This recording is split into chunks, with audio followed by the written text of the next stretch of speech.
Amigos, amigas, bienvenidos, bienvenidas a una edición más de Cuestión de Enfoques. Soy Miguel Calix Martínez, estamos en ICN Una Nueva Conciencia.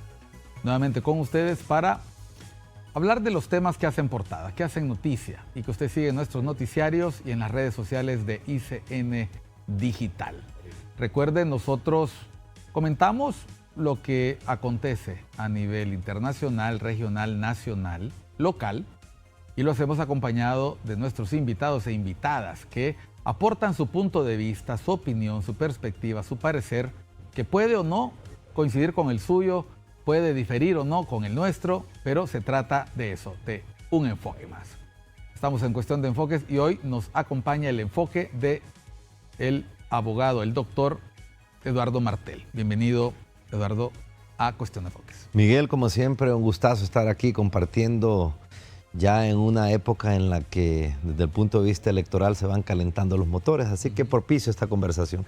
Pero el Partido Liberal, como los otros partidos, se encuentra en un proceso de revisión de documentación, proceso de inscripción de movimientos y, como ocurre desde los años 80 del siglo pasado, las elecciones primarias, las elecciones internas de los partidos se convierten en ese precalentamiento que prepara a los partidos para la gran cita, que es el último domingo de noviembre. Alguien me decía que es la primera vez en 40 y tantos años, habría que verificarlo, que las elecciones caen el 30, que caen último día del mes. Es decir, que vamos a empezar diciembre, la época navideña, conociendo quiénes pueden dirigir los destinos de la nación. El Partido Liberal, hacíamos cuentas con un correligionario tuyo hace varios meses en septiembre, no gana una elección desde el año 2005. 20 años. 20 años de llanura, 20 años fuera del poder. Se parece a ver, cuando el Partido Liberal pierde las elecciones en el 33, vuelve hasta el 57. Estamos hablando de prácticamente 23 años, ¿verdad? 33, 27, 54, 24 años. Es lo más cerca. Si el Partido Liberal no logra triunfar en las elecciones, igualará su propia marca después del Cariato. Bueno, Miguel, muchas cosas. Efectivamente, ya estamos inmersos en el proceso de construcción del proceso primario, con una diferencia de los últimos 3 anteriores, o 4 anteriores, que en esta ocasión el Partido Liberal se perfila. Yo no tampoco alzo las campanas al vuelo, pero se perfila prudente, se perfila como que en noviembre del próximo año podríamos, si se dan ciertas circunstancias, estar peleando ciertamente por el poder de la nación. Opción de triunfo. Opción de triunfo. Por primera vez desde el 2009 no hubo, 2013 no, 17 tampoco, 21 no. La realidad era esa. ¿Y por qué era esa realidad? Bueno, el 2009 evidentemente por el golpe de Estado, pero luego por el surgimiento del Libre. La ilusión estaba anidada en Libre. La gente le llama la atención lo novedoso. Hoy por hoy ya no es ilusión, ya no es novedad. Ya la gente sabe cómo gobierna Libre, para bien o para mal. Y tendrán que hacer sus valoraciones. Igual el Partido Nacional. Entonces la gente hace valoraciones, para bien o para mal. ¿Para claro. Eduardo Martel?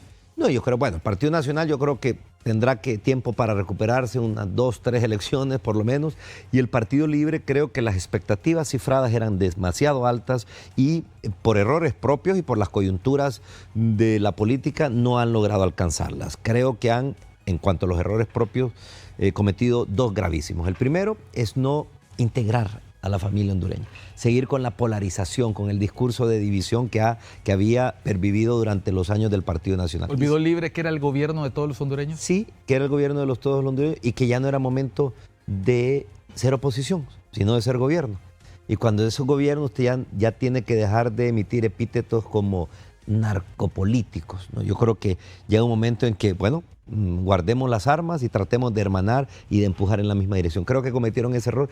Y el segundo es no haber previsto el ejercicio de gobierno. Creo que hay mucha gente inexperta, mucha gente no idónea en puestos claves y eso está pasando factura. La curva de aprendizaje. La curva de aprendizaje está siendo demasiado lenta. Dicho esto, el Partido Liberal se proyecta con una gran posibilidad. Somos un partido que tenía vocación de poder, Miguel.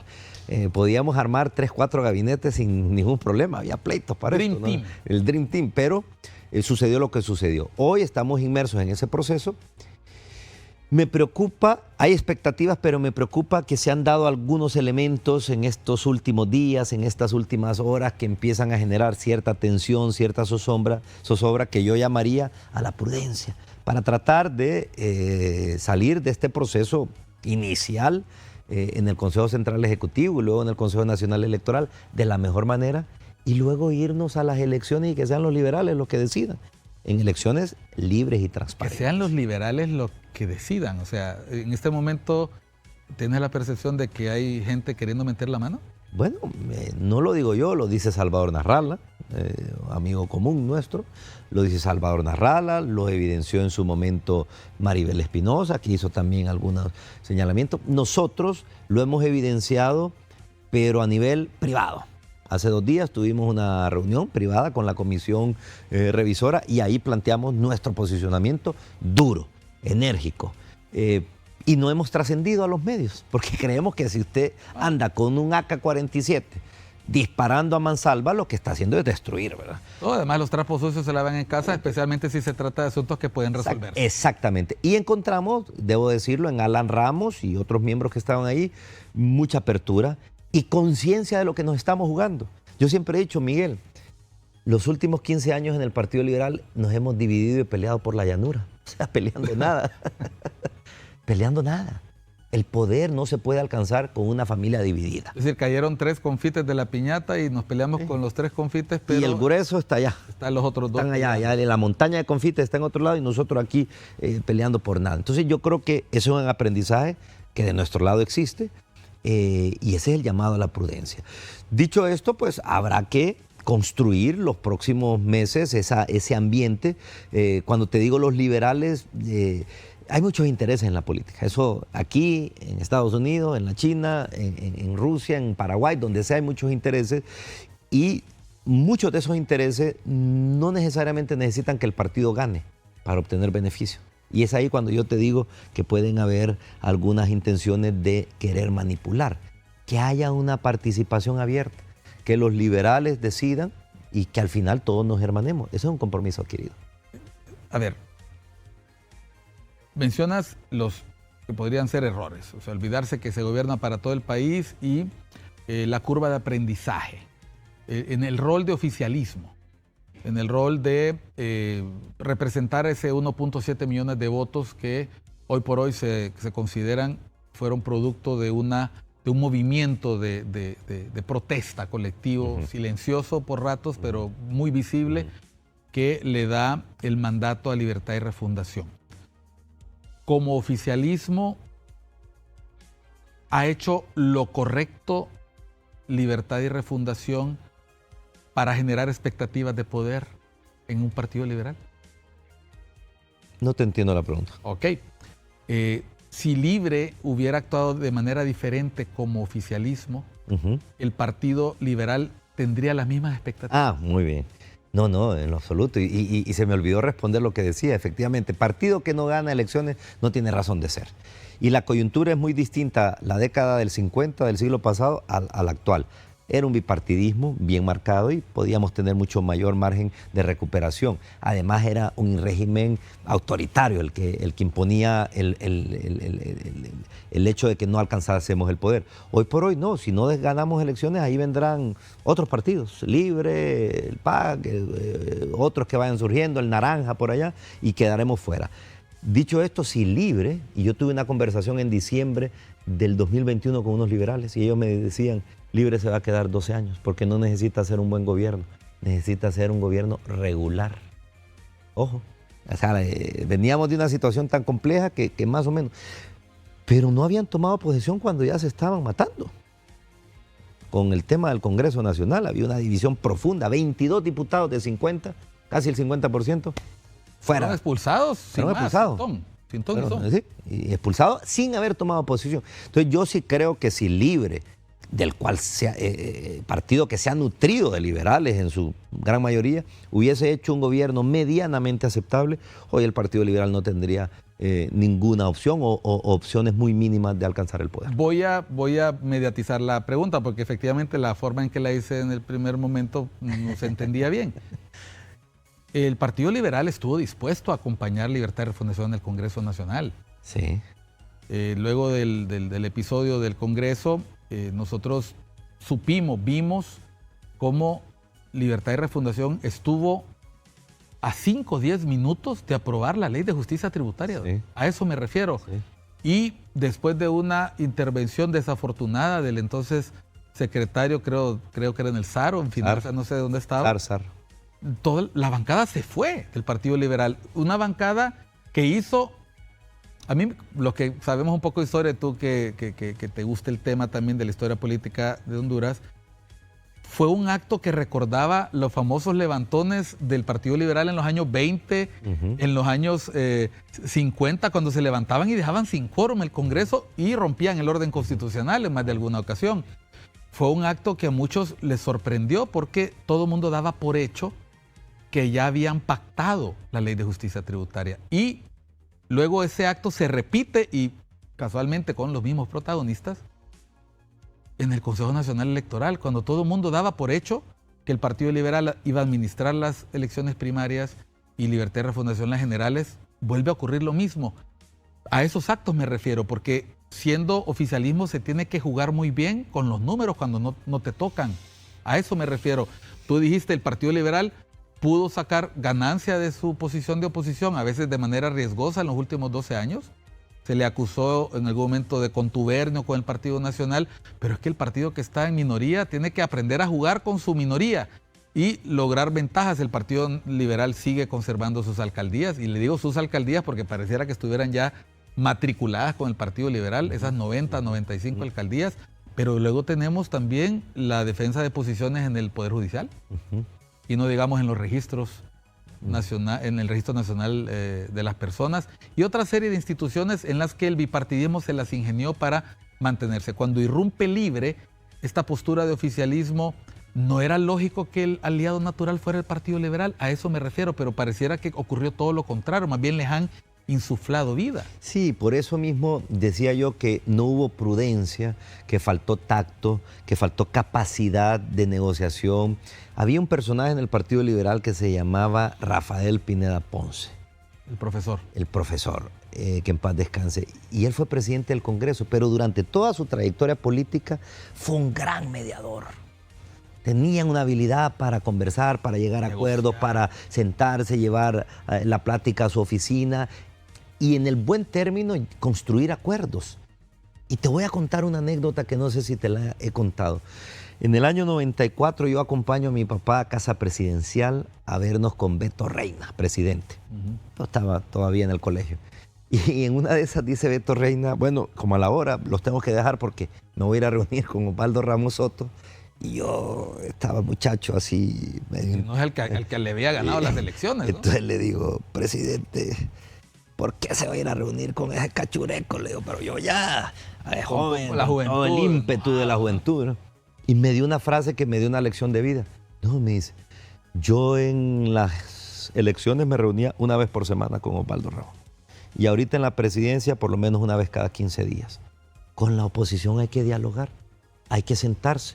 Tal vez en los primeros 5 encuentros no se llegue a nada, pero en el sexto se construye algo, Miguel, y se va avanzando.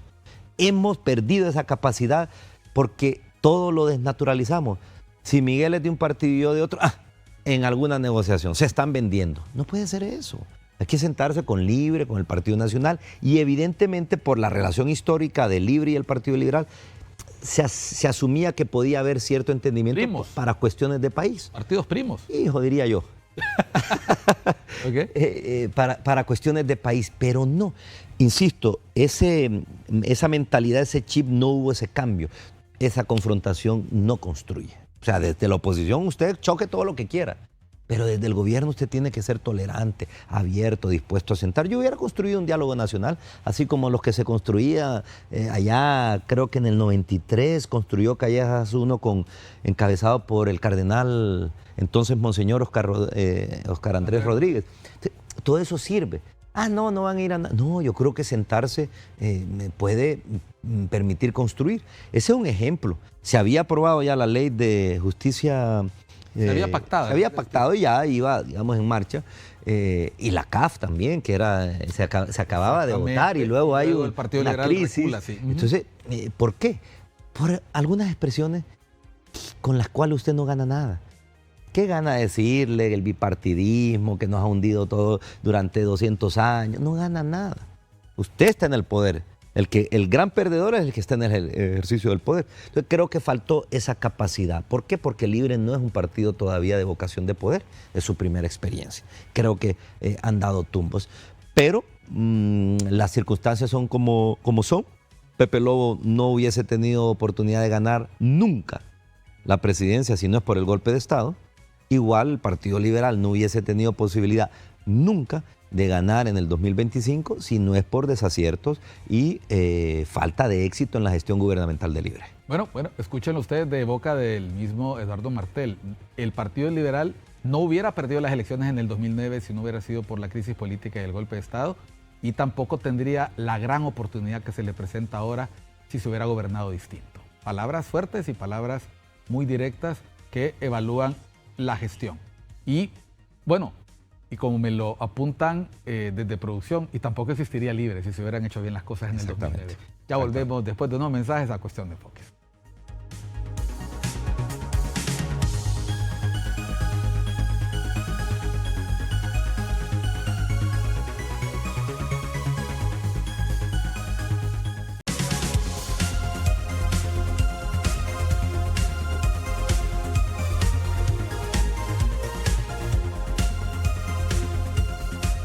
Continuamos en Cuestión de Enfoques con el doctor Eduardo Martel, reconocido político del Partido Liberal de Honduras. El Partido Liberal se enfila a su proceso interno y primarias. En el país existen primarias porque el Partido Liberal le costaba ponerse de acuerdo allá por el año 85 y tuvimos una crisis política ese año y se consensuó una salida interesante para las generales, pero el acuerdo de que para el 89 eso no podía pasar, y el Partido Liberal fue el primer partido político en Honduras que acudió a elecciones primarias e internas. Luego, para la siguiente elección, en el año 93, el Partido Nacional los acompaña y finalmente se instituyó la práctica de las elecciones primarias. En otros países, Argentina les dicen las PASO, es lo mismo. En los Estados Unidos tienen su proceso de selección de candidatos y es un proceso, bueno, en México hicieron lo mismo con encuestas, en El Salvador ocurría. Y una de las grandes críticas que se ha hecho a los procesos primarios e internos en los partidos es que los partidos a veces se dicen cosas tan fuertes dentro de la primaria, se atacan tan duro, ya lo hemos visto en la campaña republicana, demócrata en los Estados Unidos, que luego la unidad partidaria se ve amenazada. ¿Ha aprendido el Partido Liberal? Lo pregunto porque en las últimas elecciones, en las del 2021, el Partido Liberal acude a las generales dividido, con reclamos. En el 2017 la cosa fue mejor, no hubo ese problema, pero en el 2013 también ocurrieron esos reclamos y es de sobra conocido que la mala administración de esos reclamos en el 2008 lleva precisamente a la crisis política del 2009. ¿Aprendió el Partido Liberal la lección? ¿Será capaz de ponerse de acuerdo y hermanarse después de las primarias? Quiero decir que hay un denominador común en esos procesos, 17 y 21 particularmente, 13 y 21, donde hubo una mayor fricción interna, la falta de confiabilidad de los resultados, Miguel. Es decir, yo soy del criterio que lo que divide no es la primaria, sino la poca transparencia o la no transparencia. El escrutinio. ¿Cómo le voy a pedir yo a Miguel que me acompañe si hemos peleado por una alcaldía, si él sabe que se la robé, que le inflé 4 o 5 urnas en una aldea donde le metí 500, 600, 900 votos como ocurrió el 2021? en urnas donde había 300 electores para 3 partidos. Sacaba un candidato 900 votos, el otro 5 y el tercero 1. O sea, eso es lo que divide. Evidentemente hay una pugna, hay un debate dialéctico, que eso es bienvenido. Cuando Reina fueron 9 movimientos primarios, 9 a la interna. De acuerdo, Gloria Mejía de Jalil, Jaime Rosenthal, Rosenthal, Jorge Maradiaga, estaba Carlos Orbín Montoya. Bueno, eran 9. Y después, hermano, y ganamos. Igual con Flores hubo 4 o 5, con Mel. Era Mel, Jaime, Gabriela, Pineda Ponce, Jorge Arturo. Y no sé quién se me escapa por ahí. Eso le daba vida al partido. Había tanto liderazgo o tantas islas de poder que la gente quería ir a la lucha. Claro que hemos aprendido, pero evidentemente estamos contentos con que haya TREP, estamos contentos. Que la empresa no sé qué, bueno, entonces fiscalicemos la empresa y pongámosle todos los candados. Una auditoría y todos los candados.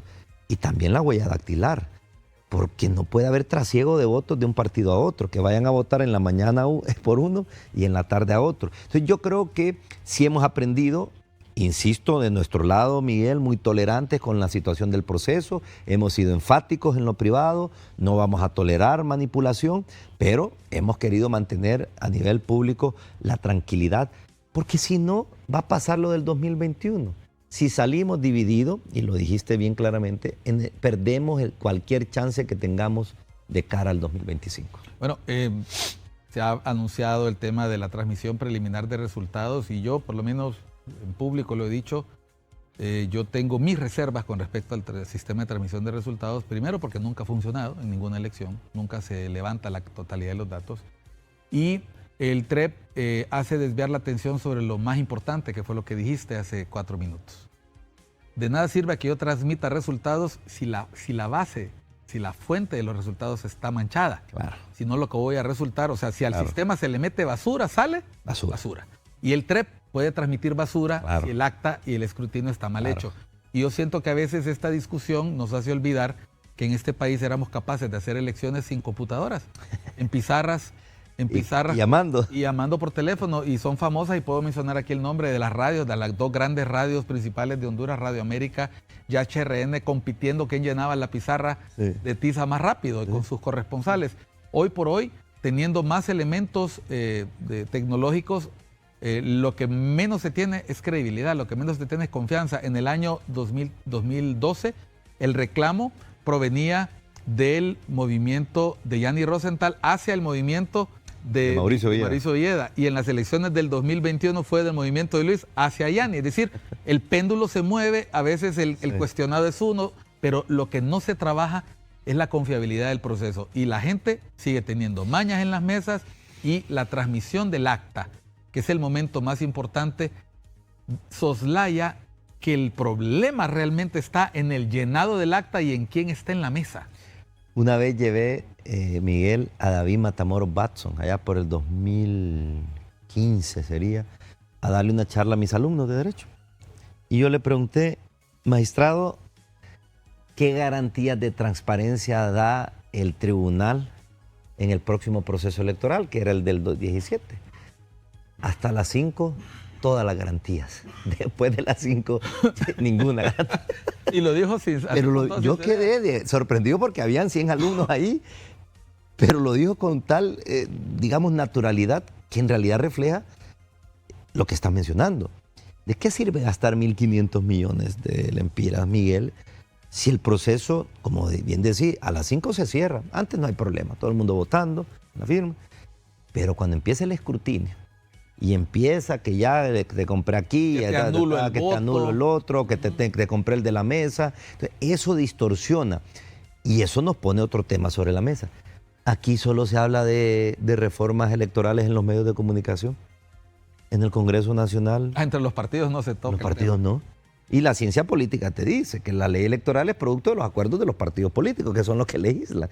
Pero todo el mundo habla bien en los medios de comunicación, sí, hay que hablar de las reformas electorales, pero ya estamos en el proceso electoral y nadie planteó eso en el seno del Congreso Nacional. Pero porque se ha dicho que las elecciones del 2021 fueron ejemplares, que no hubo problemas. Y no es cierto. Nadie te dice que el TREP no levantó todo el sistema, nadie te dice que hubo una serie de irregularidades, es más, no se sancionaron delitos ni faltas electorales. Y un detalle adicional, hemos mencionado y creo que hemos sido injustos al decir Partido Liberal. La verdad es que las quejas existen en los tres partidos. Oh, acordémonos del diputado Helio en Libre, en las primarias estoy hablando, en el Partido Nacional también, en el Partido Liberal, es generalizado. A Jorge Aldana le perdieron los papeles en la primera en el elección. 13. Sí, él no pudo competir. O sea, Jorge Aldana le hicieron perdedizos los papeles y no supimos al final cuál fue la consecuencia con el Tribunal de Honor. Y eran las primeras elecciones primarias de Libertad y Refundación. Y no podemos olvidar que Wilfredo Méndez y la comisionada Borja se han quejado. Y bueno, no digamos Nelson Ávila. Es decir, en todos los partidos, Ricardo Álvarez en el año 2012 quejándose voto por voto. Del voto por voto. Es decir, todos los partidos. Y te voy a recordar algo porque aprovechando tu doble condición de abogado y además especialista en ciencias políticas, vamos a ver. El 2008 se catalogó en su momento como las peores elecciones primarias de Honduras por su nivel de poca confiabilidad. Así fue en el 2008.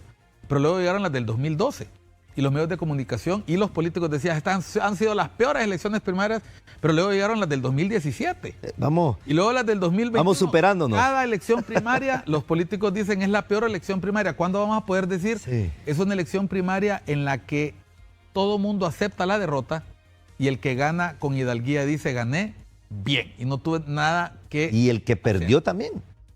Me sumo porque el pueblo liberal, de libre, nacionalista, el que sea, decidió por esta opción. El problema es ese. Estamos en una degradación de los procesos electorales que están degradando el sistema político democrático que tenemos en nuestro país. La gente no confía. Hay mucha gente que me dice en la calle, mire, yo iría a votar por usted, pero ¿para qué si al final el voto no cuenta? Y me lo dicen en una doble dimensión. Una, el tema de las urnas propiamente, y luego que en el CNE le pueden hacer cualquier cosa. En el 2021, ¿por qué se dice que no hubo problemas en las generales? Por la diferencia en el nivel presidencial. 15%. En el nivel presidencial. Pero podemos hacer consultas. En el nivel de diputados, en el nivel de alcaldes, hubo manipulación. Lo que pasa es que había tanta algarabía, la euforia, que todo eso acalló cualquier reclamo. Eso no se puede tolerar, Miguel. El voto es sagrado. Ahorita van a segunda vuelta en Uruguay. Tengo muy buenos amigos ahí, el secretario del Frente Amplio, Martín Clavijo, secretario de Relaciones Internacionales, y yo me quedo asustado de verdad del nivel de desarrollo del sistema electoral. No necesitan misiones de observación. Ahí no hay misión de observación internacional ni nada. Ahí hay una confiabilidad y nadie duda de los resultados. En las elecciones argentinas yo recuerdo que el candidato perdedor, el ministro, ¿verdad? Massa. No había el órgano electoral dado los resultados y ya estaba admitiendo su derrota. Claro. Y Milei, cuando sale a saludar a sus parciales, le hace un reconocimiento a Massa, al que había criticado de una manera brutal, y a partir de este momento dice, gobernamos para los argentinos. O sea, lo dijo claramente. Pero si te fijas, diferencias profundas hay. Es decir, entre Milei y Massa, y no digamos entre el kirchnerismo más duro, ¿verdad? Abismales. Pero nadie dice, me ganó con fraude. Nadie dice, me quitaron diputados. Nadie dice, me quitaron alcaldes. Y esa es la génesis, esa es la base, esa es la piedra angular del sistema democrático. Que hayan elecciones libres, justas y transparentes. Eso es la filosofía. Quiero mencionar algo. Hicimos un contacto con un miembro de en el Central Ejecutivo tienen una junta electoral, creo que es una junta revisora, ¿no? Que es un error. Ajá. Que es un error porque eso no existe en los estatutos. Los estatutos establecen que se conforme una comisión electoral, que es lo que había sucedido siempre. Han conformado una comisión revisora con miembros del Central Ejecutivo, los cuales todos son parte de movimientos internos. Y hay un principio básico, usted no puede ser juez y parte. Y por ahí yo escucho a veces al buen amigo Octavio Pineda dando declaraciones, solo 2 movimientos cumplieron, no sé qué, uno de ellos en el que está él. O sea, eso son las cosas que nosotros mencionamos. Alan está con Narrala, Alexander López está con Calix, Octavio está con Maribel, solo Recuperar Honduras no tiene miembros ahí. Pero está bien, y se los dijimos, vamos a darles el beneficio de la duda, pero no es correcto. Se ha conformado esa comisión que debería estar en manos de la Comisión Electoral, que está representada por todos los miembros participantes en el proceso. Vamos a ver, con eso me queda muy claro que estás participando en uno de los movimientos y tu movimiento está representado. No está representado porque no tenemos miembros en el Consejo Central Ejecutivo. Ok, vamos a hablar sobre el movimiento Recuperar Honduras. Al volver de unos mensajes, estamos en Cuestión de Enfoques con el doctor Eduardo Martel, miembro del Partido Liberal y, como nos vamos a enterar, porque ya lo sabemos, precandidato a diputado por el movimiento al cual pertenece. Ya volvemos después de unos mensajes.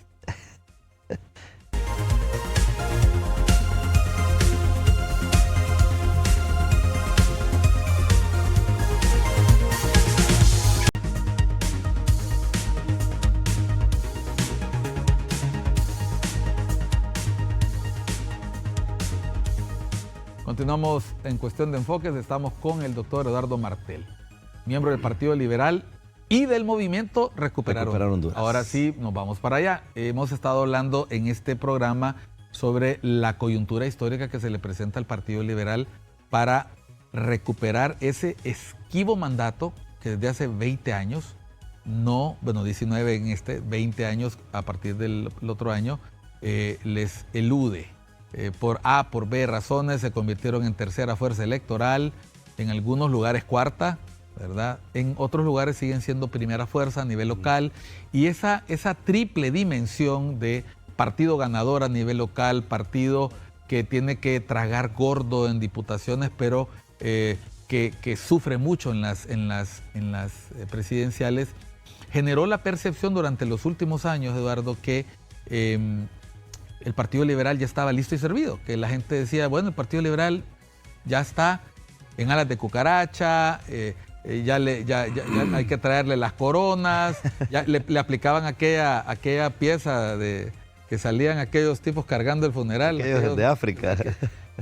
Y de repente ocurren 2, 3 situaciones ahí muy particulares, la incorporación de personas que no han estado en el partido, que fueron miembros del partido, el anuncio de Maribel Espinosa, que hay que reconocerlo, fue la primera que dijo el Partido Liberal tiene precandidatos, ¿cómo que no van a haber primarias?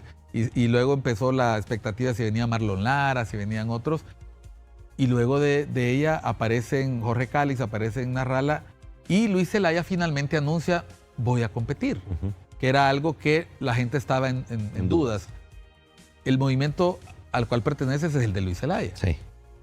Cuéntanos cómo está la organización de este movimiento. Nosotros tuvimos al ingeniero Luis Zelaya aquí hace unos 3 meses, 2 meses y medio, y él nos estuvo planteando una serie de posturas que él tenía respecto a la participación de otras personas, que a él le parecía positivo que el partido se nutriera, pero que debía cuidarse la formalidad de los estatutos. Hoy que están inscribiendo movimientos, la forma en que se está haciendo garantiza ese triunfo añorado y la unidad deseada después de las primarias. Deberíamos de trabajar, y es responsabilidad de todos. No es de la comisión revisora, no es del central ejecutivo, es de todos los que estamos en la primera línea de dirección de cualquier movimiento. Por eso yo digo, vamos a pasar del central ejecutivo y yo creo que vamos a pasar bastante bien los 4 movimientos. Es decir, no va a haber demasiado sobresalto, a pesar de todos los nervios que ha generado. Va a haber 4 fotos y 4 lemas ahí. Yo creería que sí, porque más allá de cuántas planillas se presentaron, creería que todos los movimientos al menos llegaron al requisito mínimo. ¿Garantizaría eso, crees, superar los 770,000 votos que el Partido Liberal? Sí. Alan Ramos nos dijo en un programa en el que compareció con Miguel Briceño y Gilbert Bertrán que el Partido Liberal no se conforma con menos de 1 millón de votos. Bueno, eso sería un escenario ideal. Yo soy más conservador y te diría que con 850,000 podría ser. Se hizo la faena. Se hizo la faena. Y reales, no helio, no infladito, ¿verdad? No engañosos. No engañoso, ¿no? Ni como acuerdos pretéritos en los cuales, para que no salgamos tan bajos, subiste 100 vos y yo me subo 100. Entonces, no, reales, que no es fácil, se los digo. En un país donde el 60% no tiene partido político. 56% según la encuesta del ERI, que seguramente ha crecido en los últimos meses. 56, 55, 60, no tiene partido político. Llevar 850,000, créanme que es un rotundo éxito.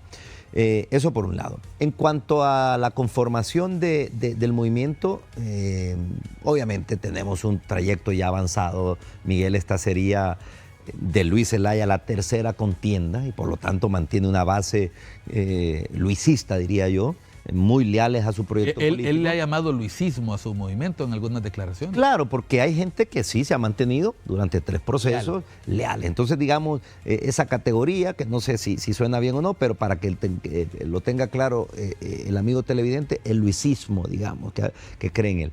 Hay otro grupo que nutre nuestro movimiento que es liberales, que no están de acuerdo en la participación de personas recién llegadas al partido, pero que nunca habían estado con Luis, pero lo consideran alguien de línea liberal y se han acercado. Y hay uno tercero grupo de personas que, por una u otra razón, les quedaron mal en los otros movimientos. Y entonces buscan acomodo y todos somos bienvenidos. En cuanto a la incorporación, yo te diría que vamos muy bien, es decir, hay departamentos en donde el partido está muy débil todavía, necesitamos reforzar, Olancho, Santa Bárbara, Copán. ¿Tienen planillas en todos los departamentos y municipios? Sí, nosotros sí, los 298 municipios. Que no es poca cosa. No, es un trabajo, te lo digo, yo tengo una doble función en este momento, estoy como coordinador nacional de campaña. Eso no lo sabía. Sí, coordinador nacional de campaña y me ha tocado lidiar durante 2, 3, 4 semanas prácticamente en horarios extendidos hasta garantizar llegar hasta donde estamos y muy contentos. Cuanto a la participación, digamos, de Salvador y de Jorge Calix, yo digo, como liberal, bienvenidos. Pero no hay que olvidar lo que ha sido ser liberal durante los últimos 15 años, Miguel. Insultos, descalificaciones, agresiones, diatribas. Yo fui secretario privado de Elvin Santos. Ninguneados. Pisoteados, ¿verdad? Yo fui secretario privado de Elvin Santos en el 2008 y 2009. Y fuimos, antes del golpe era una maravilla todo, ¿verdad? Volando. ¿No tenían oficina en Casa Presidencial, recuerdo? ¿Estaban en No, Lumuya? estábamos aquí en Lumuya, donde había funcionado la vicepresidencia. Fuimos a Intibucá y nos agredieron con piedras. O sea, no estoy criticando, solo estoy narrando.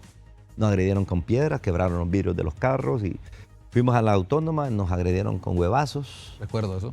Fuimos a la Autónoma, de ahí fuimos a Las Brisas, botellas de agua y de ahí ha sido muy duro. Y muchos nos dijeron delincuentes, golpistas, narcotraficantes, lavadores de activos, corruptos, muchos de los cuales se vinieron ahora al Partido Liberal. Muchos de los cuales nos descalificaban de esa manera. Pero ese es el signo de los tiempos. En Honduras hay mucha polarización. Claro, por eso. Y hay que ser tolerante, Pero yo le digo algo, como me decían algunos dirigentes que quizás tienen más arraigado ese liberalismo de lucha. No, que no se pierda Calix, y me decían. Que no, ese con el que yo me he peleado, que vive enfrente de mi casa durante 15 años, porque está en libre él y yo en el Partido Liberal, ese no va a ser mi coordinador, dice. O sea, ese tipo de ese acomodo no es fácil. En Comayagua está coordinando Yavés Avillón y hemos recibido mucha gente en nuestro movimiento que yo coordinado por un diputado libre, no. O sea, te digo realidades, igual en Copán. Eso va a haber que superarlo después de la primaria. No, claro, pero no es fácil. Eso es como que llegue un muchacho de 25 años y te digan de las buenas a primeras, mira, ese es tu hermano y ahora va a vivir con nosotros. Sí, bueno, y tiene 25 años, estoy ya grande, yo nunca crecí con él. O sea, tiene que haber un proceso. Es tu hermano mayor, hacer caso. Sí. O menor, y ahora atenderlo. Tiene que haber un proceso de hermanamiento, pero eso no es tan fácil. Eso tiene que construirse. De nuestro lado, yo soy del criterio que un partido que ha estado en tercera fuerza y pretende ganar, tiene que abrirse. Si no se abre y si no se nutre, no puede alcanzar el umbral de la victoria. Entonces, está bien.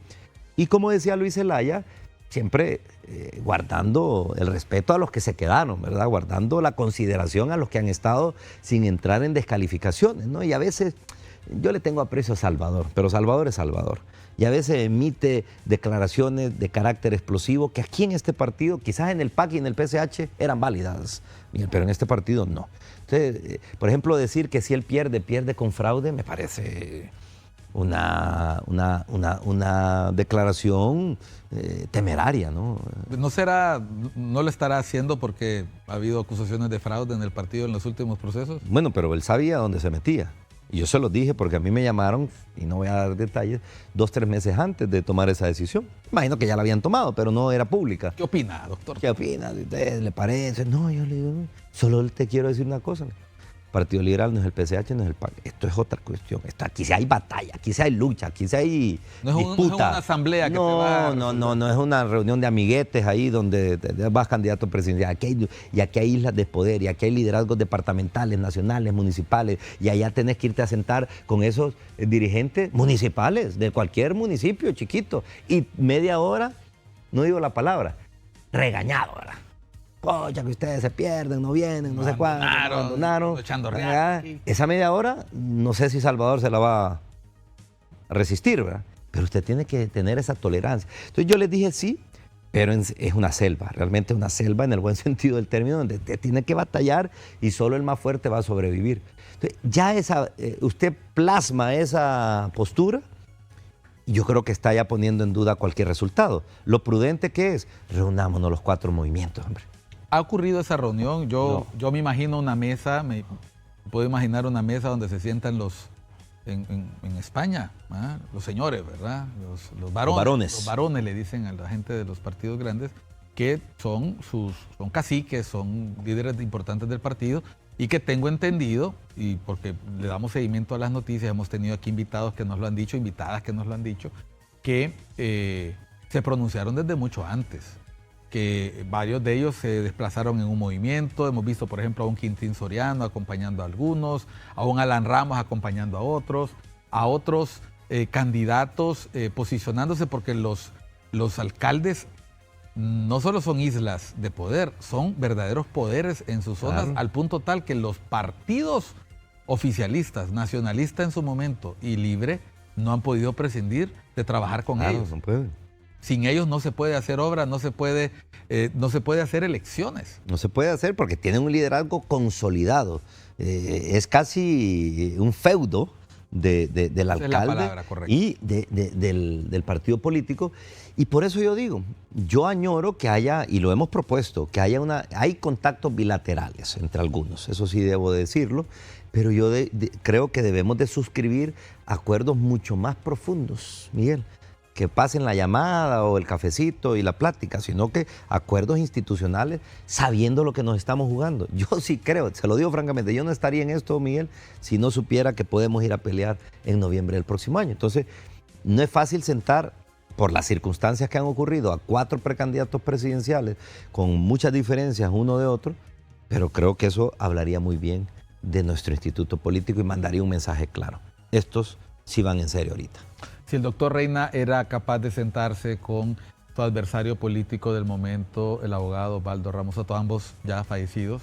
Ideológicamente... Antes de las elecciones y después de las elecciones, sería muy interesante impulsar esa foto de los distintos precandidatos sonriendo al lado, con una unidad antes de las elecciones y dispuestos a aceptar los resultados, obviamente cuidando la integralidad de los mismos, o la integridad de los mismos, la limpieza del proceso, pero dando muestras de unidad que el partido la necesita. Al volver de unos mensajes vamos a preguntarle al doctor Eduardo Martel, bueno, y si el Partido Liberal transita esas elecciones, tienen un candidato o candidata ganador, ¿qué tipo de unidad y alianza debe generarse para lograr en el 2025 esa victoria añorada? Volvemos después de unos mensajes a Cuestión de Enfoques para continuar con el programa.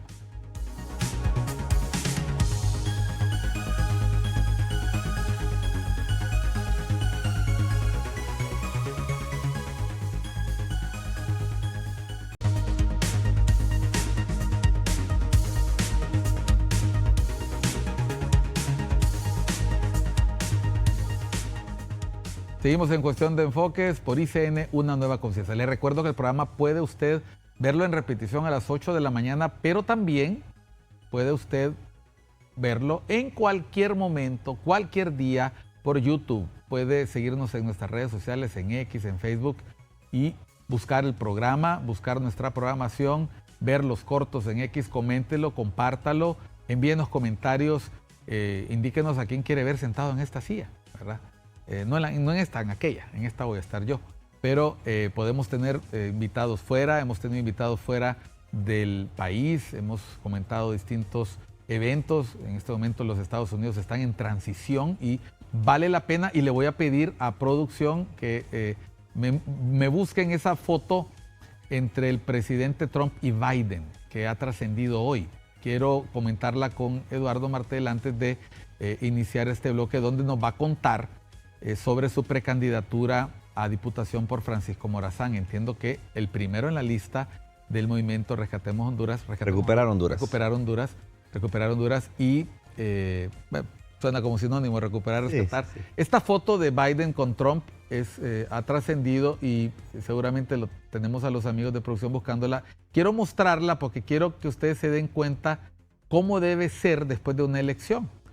El New York Times, el Washington Post, todos los periódicos han comentado que el gesto que tuvo Biden con Trump fue un gesto que Trump no tuvo con Biden. Quiero que ustedes observen un detalle interesante. Vean las manos, vean el gesto de ambos. Y hay otras fotos donde se les ve sonriendo y muy amenamente, seguramente comentando. Son dos hombres de la tercera edad, no puedo decirlo de otra manera, que se tienen posiblemente una de las ha sido una de las batallas más que será más recordada, porque ese hombre de la derecha fue capaz de ganarle a ese hombre de la izquierda, ¿verdad? Una elección, y ahí está, dándole una lección de civismo y de altura política. Y de institucionalidad. O sea, Biden va a ser recordado con los años como un respiro en la política norteamericana, de la calidad y la calidez política. Un hombre que, a pesar de lo que vivió, que no fue fácil retirarse de una campaña, recibe a su sucesor. Ahí está Trump siendo Trump, ¿verdad?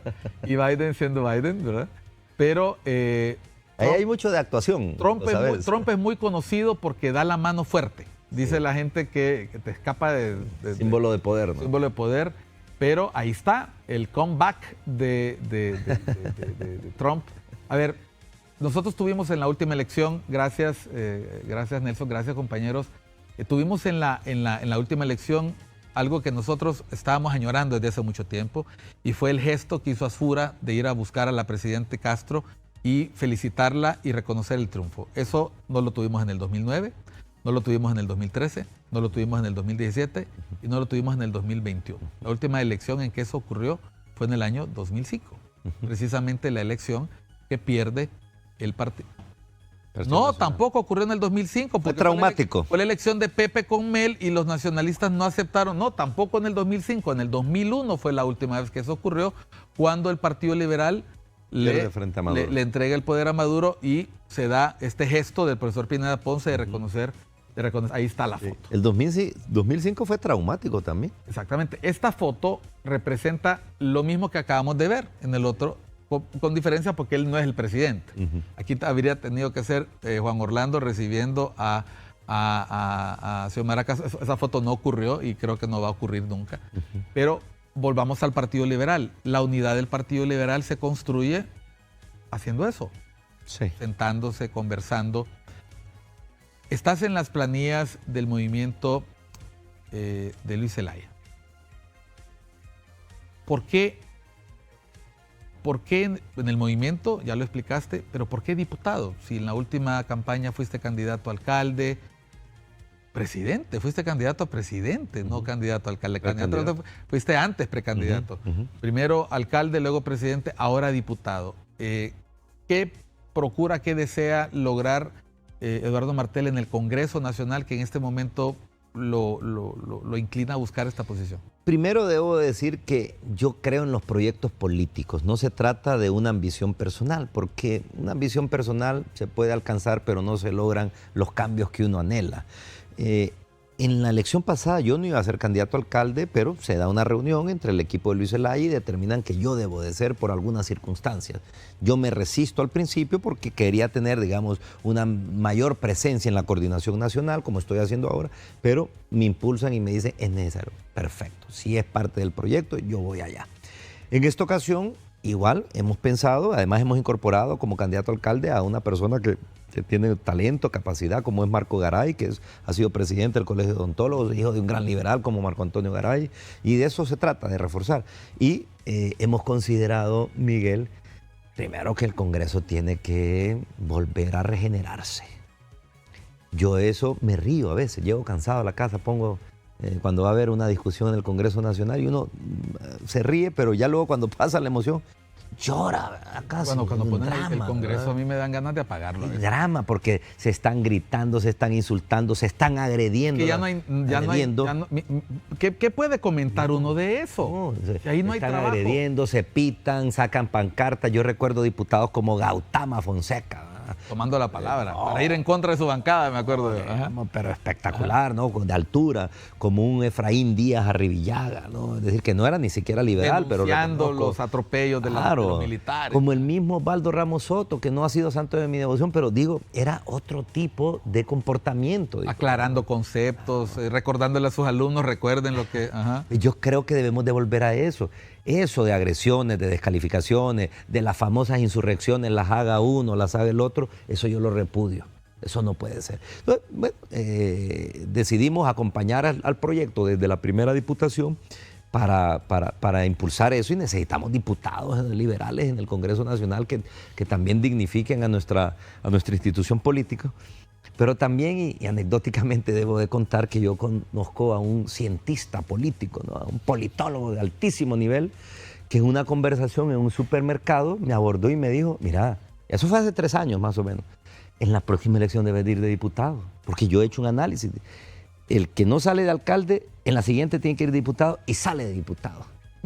Y esa persona que me aconsejó se llama Miguel Calix.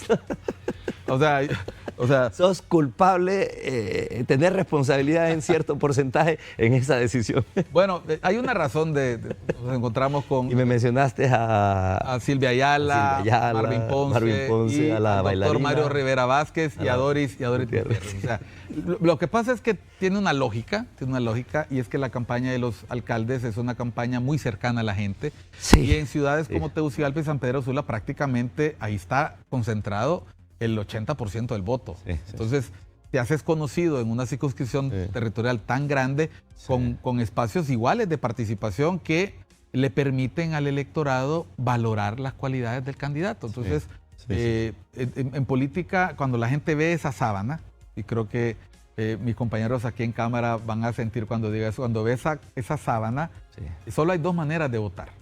Bueno, 3 maneras de votar.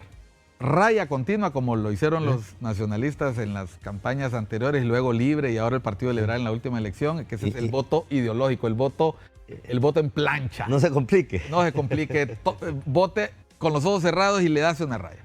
El otro, el que le pide consejo a los amigos. Óigame, Calix, a mí me ha pasado eso. Sí. ¿A ti te pasa también? Sí. Óigame, ¿por quién vota? Y hacen combos. ¿Por quién vota? Usted que mire que yo no los conozco. Usted que los conoce, dígame que no. Entonces uno tiene una posibilidad que no desea de decirle a la gente, mire, fulanito, por ese no, porque se acuerda de aquel, o sea, y pasa. Pero está la tercera, que es la gente reconoce, hace un ejercicio, se informa, y la única forma, reconoce los rostros. Reconoce, este lo escuché diciendo tal cosa. Entonces, es importante para usted, si está aspirando a un puesto político, ahora están las redes sociales. Usted no puede llegar desde la ignorancia y desde el desconocimiento de su imagen a pretender ser un candidato. Cuando se ha tenido carrera política, lo que el político tiene que hacer es ir a recoger los frutos de ese trabajo. Y bueno, yo en ese momento le dije a Eduardo, hombre, sería una pena que después de tantos años luchando en distintas trincheras, no aproveches esa imagen. Bueno, el reto está para los liberales primero y para luego la población, pero la campaña, yo sé que no va a empezar oficialmente después de que se inscriban. La campaña empieza antes. Ahora existe el concepto de campaña permanente. ¿Cómo ha hecho Eduardo para hacer campaña permanente? Bueno, estar aquí en estos espacios, en estos foros, mantenerme vigente. Bueno, la última vez aquí estuviste en diciembre. En diciembre, o sea que ha pasado casi un año. Claro, pero permanentemente. Yo doy declaraciones a los medios de comunicación 2, 3 veces semanales, a distintos medios de comunicación. Hoy he dado 3, una muy temprano a las 7 en directo. O sea, trato de mantener vigente nuestro posicionamiento para no perder lo que vos decís, ese espacio que se ha ido, digamos, obteniendo. Pero además he mantenido contacto con la estructura del Partido Liberal, que eso es muy importante, es decir, a nivel del departamento, a nivel del municipio, a nivel nacional. Por eso Luis decide incorporarme como coordinador nacional de campaña, porque conozco a todos los liderazgos del movimiento y la mayoría del partido a nivel nacional. Algunos hasta te chinearon. No, sí, es decir, de verdad, digamos, estuvimos con Hugo Ricardo Hernández, exdiputado de Ocotepeque, que nos está apoyando en la coordinación de Ocotepeque, y es una persona que yo aprendo, tiene 20, 30 años más que yo, pero realmente aprendo y me tienen aprecio. Y yo creo que lo que decís es cierto, hay que aprovechar ese caudal político porque a veces uno no lo valora, pero es muy importante. Y hay una máxima, Miguel, nadie vota por alguien que no conoce. Es decir, es muy difícil, si no es así, por esa disciplina partidaria, pero yo sí creo que en el Congreso Nacional se debe hacer un ejercicio de escogencia para que lleguen los mejores. Este país necesita un poder legislativo distinto al que tenemos hoy. A ver, nos quedan 30 segundos. Mensaje de despedida a nuestro público. Seguimos aquí luchando y en esta fase luchando a lo interno del Partido Liberal. A los liberales les pido que seamos responsables, que ejerzamos nuestro voto el 9 de marzo y que escojamos por la persona, no que grita más, ni que ofende más, ni que denigra más. No votemos con el corazón, con el hígado, votemos con la cabeza. No para sacar a los que están, sino para que llegue alguien con un equipo de personas capaz de resolver los problemas que tiene este país. El 2021 es un ejemplo de eso. Se votó con el hígado para sacar a los que estaban, pero vienen las decepciones y las frustraciones. Votemos con la cabeza en el Partido Liberal para que llegue la persona capaz de resolver los problemas de este país y en mi criterio, y estoy convencido de ello, se llama Luis Zelaya. Bueno, han escuchado ustedes al doctor Eduardo Martel, miembro del Partido Liberal, precandidato a diputado por ese partido político, por el movimiento Recuperar Honduras. ¿Lo dije bien? Recuperar Honduras. Recuperar Honduras. Y que será candidato a diputado si los liberales y las personas que acudan a la primaria así lo deciden, y diputado al Congreso Nacional si al final la población le da el beneficio de la duda, como dice él, y el reconocimiento a esa trayectoria política. Esto fue Cuestión de Enfoques. El tema del programa sigue ahí. Es una oportunidad histórica y le corresponde a ellos, primero a los liberales, construir ese camino a la victoria añorada. Lo podrán lograr, el tiempo lo dirá, mientras ellos se preparan. Y nosotros nos despedimos de usted, invitándola a nuestro próximo programa. Soy Miguel Cáliz Martínez, esto fue Cuestión de Enfoques. Siga con la programación de ICN, una nueva conciencia.